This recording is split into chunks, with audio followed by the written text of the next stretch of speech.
Hello guys, and welcome back. And welcome back to what I'm going to call bug fixing episode of our EV conversion. And what I mean by bug fixing is trying to get rid of some of the glitches and issues that we have with it. And right now the biggest issue I have is that sometimes for no reason the car just cuts out. I just lose all power. And I think the issue is the inverter, or at least I think the inverter is cutting out or losing communication with the VCU, the vehicle control unit. Not entirely sure, but there's a couple of things that I want to do to try and stop this from happening. It's really random and intermittent. Yesterday I drove 30 miles, something like that, totally glitch free. When it was about 10 miles from home, the car had been turned off for an hour or so, and when I went to come home, it conked out on me at least 4 times on the way, which is not ideal. One of the things that I thought was possibly an issue, but wasn't really sure, was the length of the cable going from the inverter right through to the box here. The controller box. Now it is less than a meter probably, but the terminating resistor for the CAN network at this end of the network is in that box, and what I'm going to do is to put it into here. A CAN network basically is 2 pieces of wire going from one end of your car to the other, and at either end of those 2 pieces of wire is a resistor going across the two. Now the 2 pieces of wire are twisted, so it's a twisted wire with a resistor at either end. Those resistors are 120 ohms, and they're basically at the 2 extreme ends of the CAN network, and in between you have short connections going from that main bus to whatever devices are attached to your CAN network. Now in my case I have the inverter at one end and the VCU at the other end, and there really isn't anything in between, but for whatever reason this didn't have a terminating resistor in the inverter, but since then I've probably lengthened the wires, and so I'm not entirely happy that they are within spec, and it's possible they're too long. Also they're probably running close to other wires, and basically there is a potential for an issue just because that terminating resistor is in there, and so there's no termination at this end. So I'm going to move the terminating resistor from the box into the inverter. So to do that I'm going to have to take off the lid.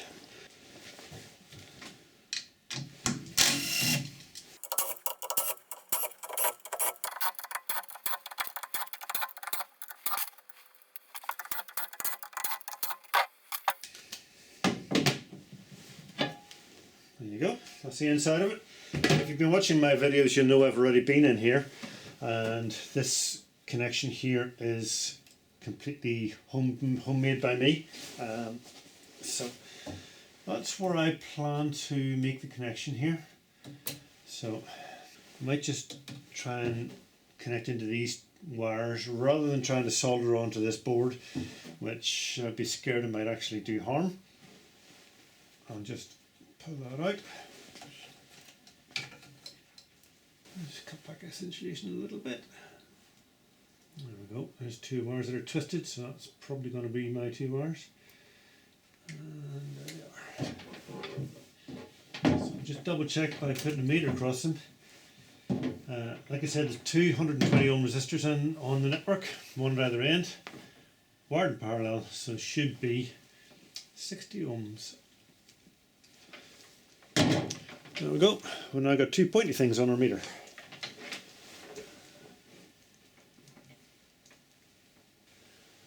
So hopefully you can see that, guys. We're reading 60 ohms across that across those 2 wires.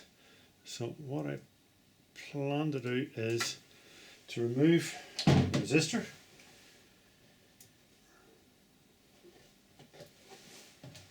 and then meter it again. It should be now reading 120 ohms. And there you go. It's now reading 120 ohms, or thereabouts, 121, and that is the resistor at the other end of the network. So I now need to solder a wire in here, solder a resistor in here across those two wires.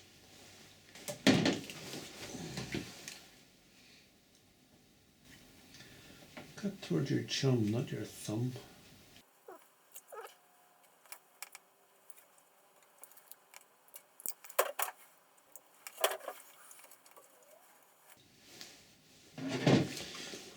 This resistor I've already put some heat shrink onto.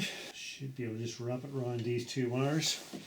I'll zoom you in a bit so you can see what I'm doing. So I'm just going to wrap that around there and solder it. And the same with this one. So to solder it, I'm going to use my trusty old TS100 soldering iron. I don't know if you've ever seen these or not before, but this is actually the old version of them. It's TS101, I think is the new version. These are brilliant things. They run off anything from 12 volts to 24 volts, I think. Very handy as a portable soldering iron. You could run them off a battery from an electric drill, a battery drill, that sort of thing. Great devices. And you can program them to come up to whatever temperature you want. In my case, I usually keep it about 380.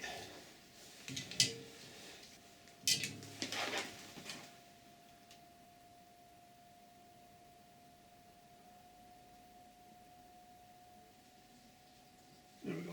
That should do. Let's turn this off, and then we'll get some tape wrapped around that, and that should be us.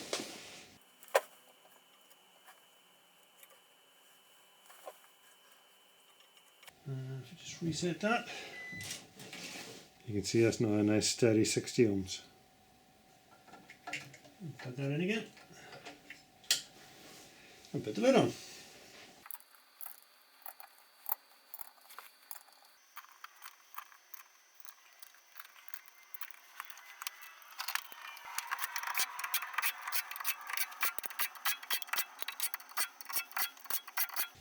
There you go, all torqued to spec and in the correct sequence.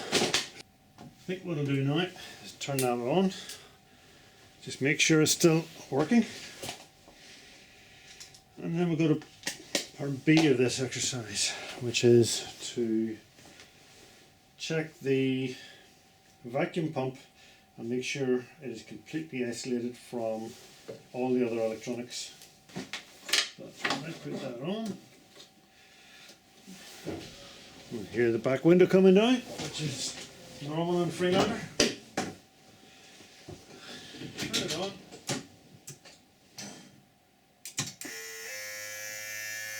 Get the pump cutting in. And that's the rails going. So it's working. We haven't broke it. That's the first priority, is don't break the damn thing.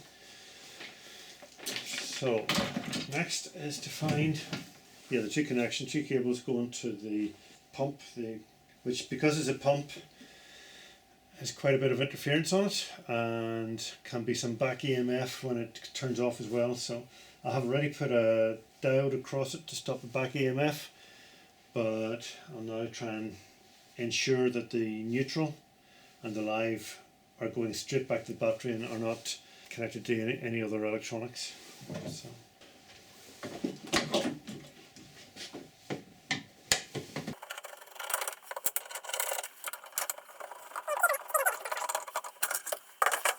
So what we've got here is a little relay block, and number 2 on this relay block is the brake boost. So brake boost goes through that, but where does the negative come from?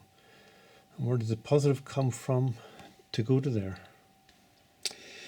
Right guys, well I thought I had it connected correctly and almost had, but maybe what I did actually caused a problem. I had this is the main pause for the vacuum pump. It comes in here, goes to a fuse, then goes to this connector and goes through to the brake boost relay, and then comes out of that relay and goes to somewhere else. Goes to that relay and then goes from that relay to the brake boost. The reason it's going through two relays is because basically when the vacuum goes down, this Arduino controls this relay and turns it on. But I don't want that to happen until after it's triggered by that relay. And that relay is triggered by the VCU, which the VCU knows when the inverter has enough volts on it that we can turn on the main contactor, which is that one. It's complicated and it doesn't really need to go through two relays, but in this occasion it does. And maybe that's something I should change.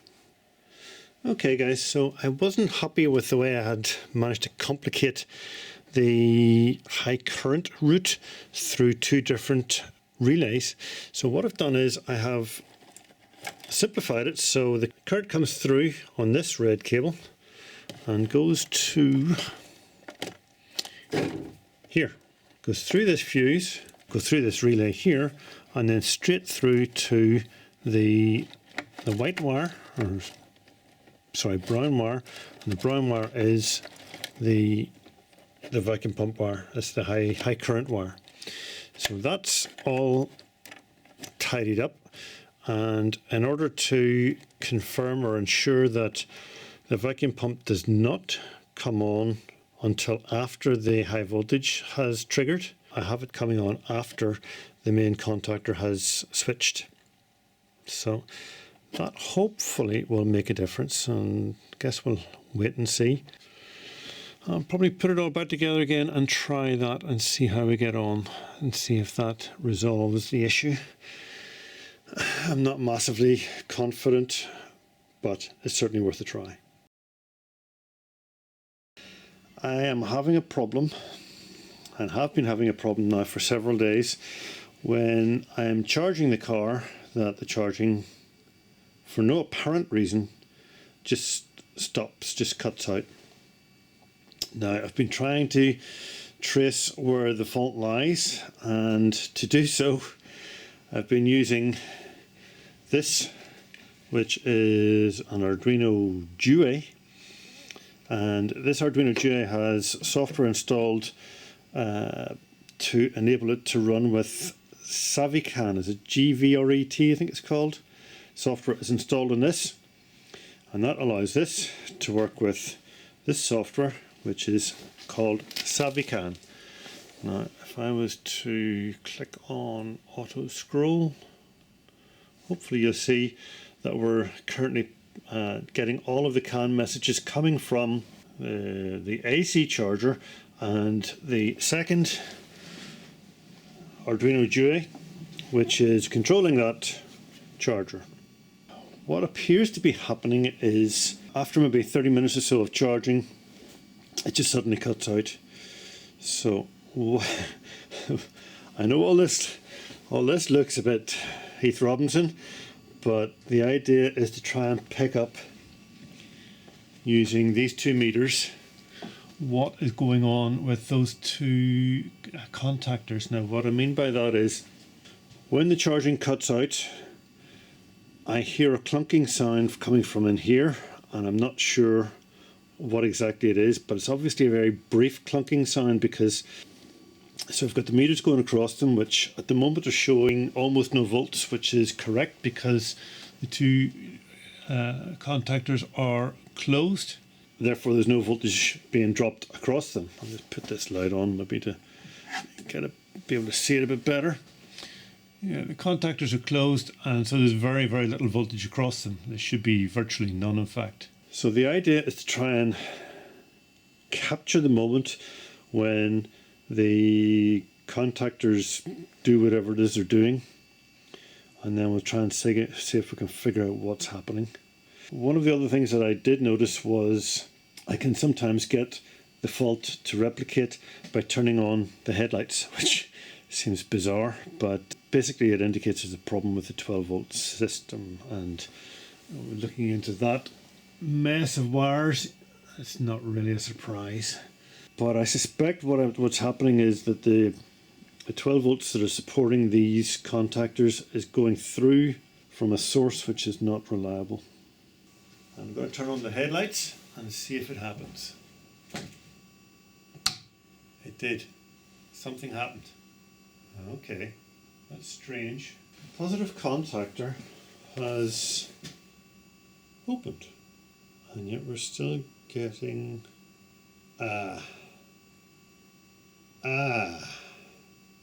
If the positive contactor has opened and we're still getting 12 volts DC, then we must be getting it through the relay.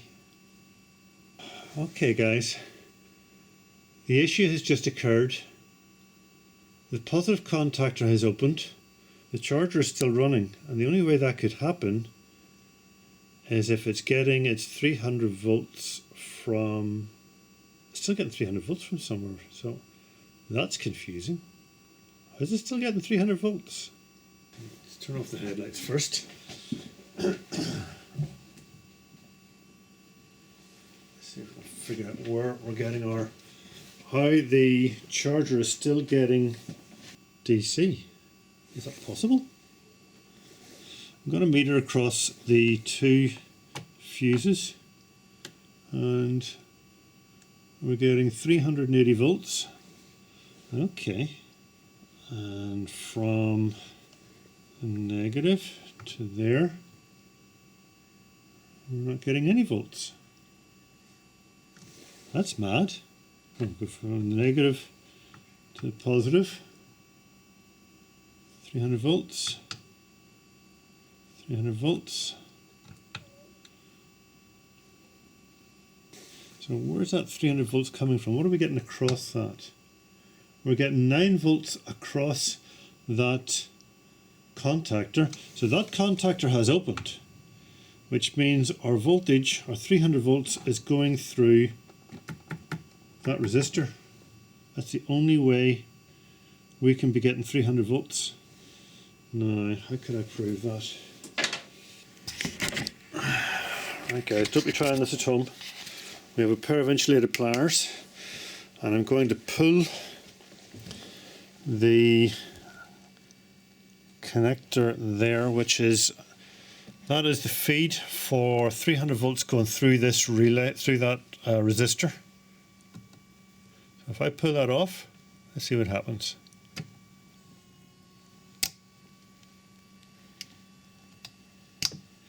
Did we lose our 14 volts? Yes, we did. Right, now it becomes clear. So what was happening was, I've just turned everything off to try and make it a little bit safer. So what was happening there was, the positive contactor went open circuit as soon as I turned on the headlights. So there's an issue there. But the reason the DC to DC converter was still getting 300 volts was because the voltage was going through the resistor, the pre-charge resistor. Got it. That's what our problem was. That's what's been going on. What was confusing me was I couldn't understand why I was still seeing the DC to DC converter running, but yet the charger had cut out. The AC charger side of the charger had cut out, but the DC side was still running. So that makes sense. Okay, now we need to find out why the 12 volt, or sorry, why the positive contactor was cutting out. This is excellent news, guys. It means we're actually starting to get somewhere, because this car has been cutting out on me regularly for some time, basically since I got it on the road. And I knew I suspected there was a 12 volt fault, but I wasn't sure what it was, or where it was, or what was being affected, or what, but now we're starting to narrow it down. with a little bit of help from the guys on Open Inverter, who were able to look at my CAN dumps and were able to say, yep, you've definitely got a problem with the contactor opening, which I kind of guessed was happening, but I was still confused why I was still getting the DC to DC converter was still working. Okay guys, it's a little while later and I'm back trying to diagnose this problem, which thankfully seems to be happening every time I turn on the headlights, or almost every time. So hopefully we have a good chance of finding it. Now, what I have already checked is that the VCU sends the signal to this, down to here, to drive the positive contactor. So that signal is this cable here, this wire here, which is a negative. So the VCU sends a negative to here to turn on the positive contactor. The reason for that is the VCU can see when the voltage from the inverter reaches a certain threshold, and once it's above that threshold, then the VCU knows it's okay to turn on the contactor. It's a sort of a safety issue to prevent the positive contactor from coming on before the pre-charge is finished. So we know that the VCU is not being affected by this issue. It's still sending a negative to the positive contactor to drive the positive contactor. What I haven't figured out yet is the 12 volts going to the positive contactor dropping out. Now, I don't believe it is, because these lights have all stayed lit after this issue happens. So if they all stay lit, then they're all getting a positive coming from here. And the positive that's coming to here also feeds the positive contactor. So we're not losing a positive to the contactor, we're losing the negative. So what I need to do now, I'll just double check, just confirm that I'm correct about this. What I'm going to do now is put that there, turn the light on this, and we're getting 12 volts, 14 volts actually, but that's okay. So we can see, I'll zoom you in there, you can see we're getting 14 volts. So what I'm going to do now is turn on the lights and see what happens. The fault has just happened. If we go over here, the charging has stopped. So we know that the fault has just happened, and we also know we have not lost our 12 volts, 14 volts, whatever it is, here. So we haven't lost the positive going to the contactor, so we must have lost the negative. What I'll have to do now is to trace the negative back through here to see where it's going to. Now, where it should be going to is directly to the negative of the battery, and clearly it's not doing that. Unfortunately, guys, you're not going to see all this. I have to dive into this mess. I'll come back when I've figured it out. Okay guys, this is bizarre. This is not what I expected. And hopefully we have actually got to the bottom of what the problem is here. So what you can see here is we have the negative of our multimeter going to the negative feed for this contactor, and the positive is going to the positive feed for the contactor. Now, at the moment the car is turned on, everything is fine. It's charging, although the charger doesn't even have to be plugged in, and we should be getting 14 volts. Okay, so let me just show you what happens when I turn the lights on in the car. Now I'm going to try and zoom you in to the multimeter. Now bear in mind, this is the multimeter. It's now going across that contactor. The click was the contactor opening, and you can see the voltage just dropped very slightly. Not a lot, just a little. Now the reason that the voltage is still at 14 volts is because The high voltage is still going to the DC to DC converter through the pre-charge resistor. But as you can see, the voltage never really changed going to that contactor. However, the contactor is now open circuit. So it looks like we have a faulty contactor. What I need to do now is to get everything turned off, pull the safety disconnect in the back of the car so there's no possibility of high voltage, and get that contactor replaced. It looks like that is what the problem is. As you saw yourself, the voltage to the contactor never dropped. It never fell below 12 or 14 volts. And even more to the point, this is the feed going to that I've actually broken into here, into this feed going to the contactor. So at the moment the contactor is open circuit, and I can prove that. Okay, now obviously I have to be very, very careful here because we're dealing with high voltage, but if I put my multimeter across that, you can see, oh, it just slipped.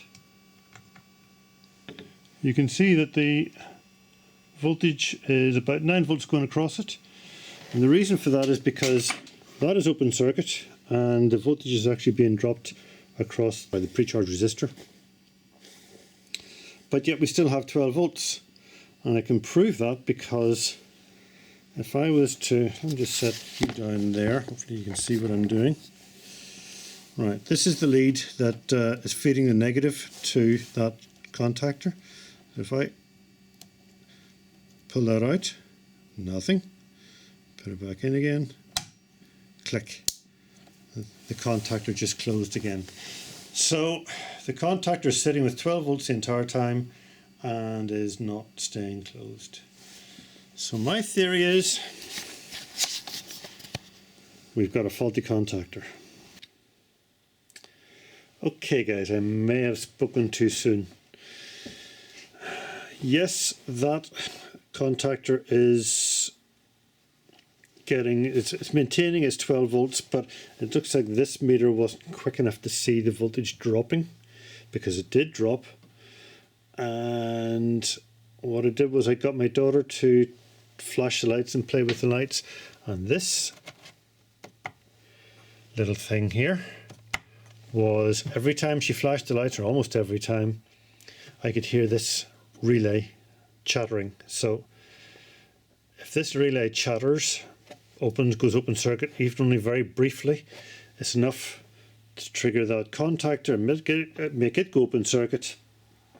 And because it happens so quickly, it doesn't actually go closed circuit again. So the issue is the feed for this little relay module.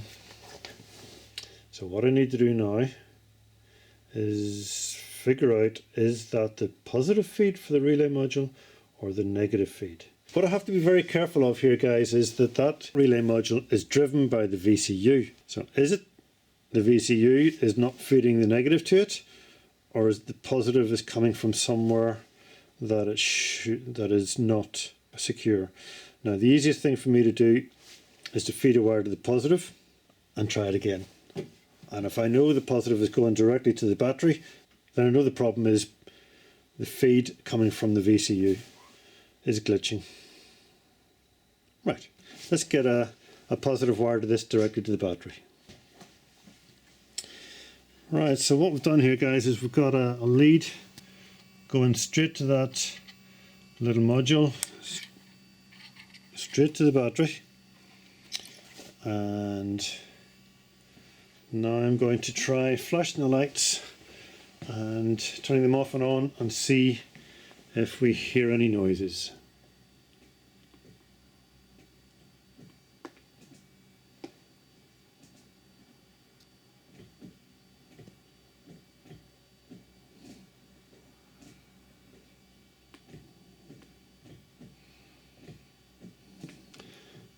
So far so good.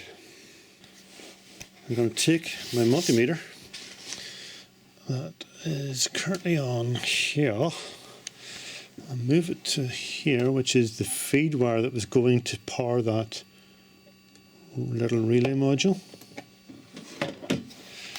Okay, well, The negative is still on the negative over there, and the positive is now on that wire. Sometimes it took a few minutes after turning the car on for this to be an issue, but what I'm going to try and do now is to flash the lights.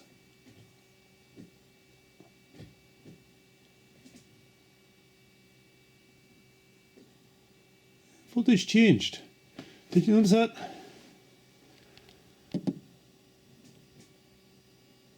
Oh, typical. Stupid thing. Okay, let's try it again.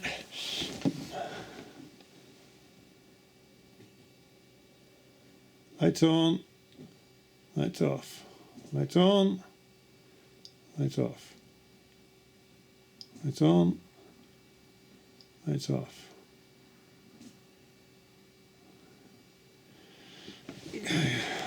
Just give it a minute. Lights on, lights off. It definitely changed. It definitely something happened. It did drop, and it doesn't always do it every time. Sometimes when you do that, the voltage coming to that port drops. So sometimes when I did that, the voltage going to there dropped. So what I do need to do now is trace that back to where it's coming from and make sure I don't use that to drive the contactors. Alright guys, fingers crossed we've got it sorted. Hopefully. What I did was I took the feed, instead of going to ignition position 2, it's gone straight to the battery. When I say straight to the battery, it's via a fuse, of course. So that's going to be live at all times, but it's going to get full battery voltage at all times, whatever that voltage happens to be. What I'll do now is have a play with it for a while, test it, just make sure everything is still going okay, and there's not very much more I can do really. I noticed that the problem happened more often after a charging session. So it's been on charge now for a few minutes. So let's put on the lights and see what happens.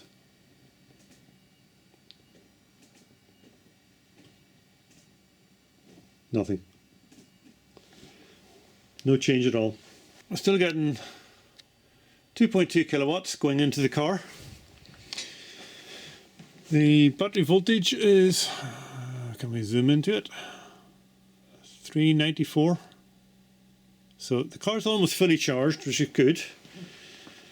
And this doesn't appear to be causing a problem at the moment.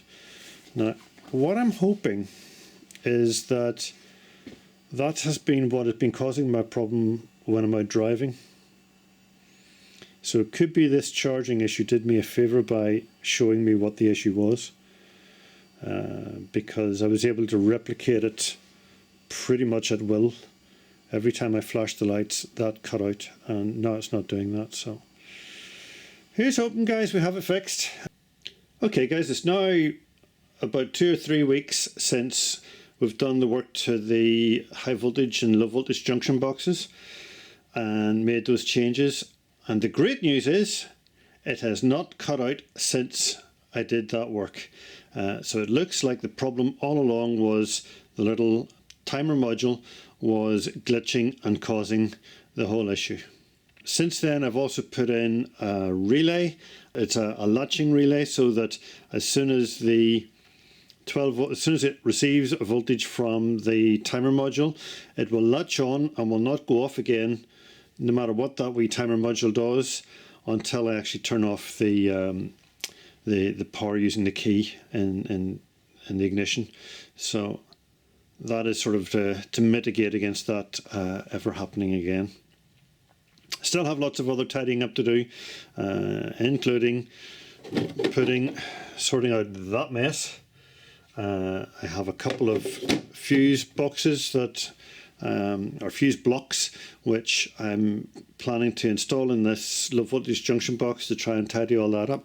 Next video, I'll give you a quick preview of what's coming up in the next video, is a water heater to give me heat in the cabin, because at the moment I do not have a heater and it's middle of winter and it's a bit cold. So that will be coming next. but I do have it working. I have a tested working solution on the bench. With that, I shall leave you. Thank you for watching, and I hope you enjoyed the video, and we'll catch you next time. Bye for now.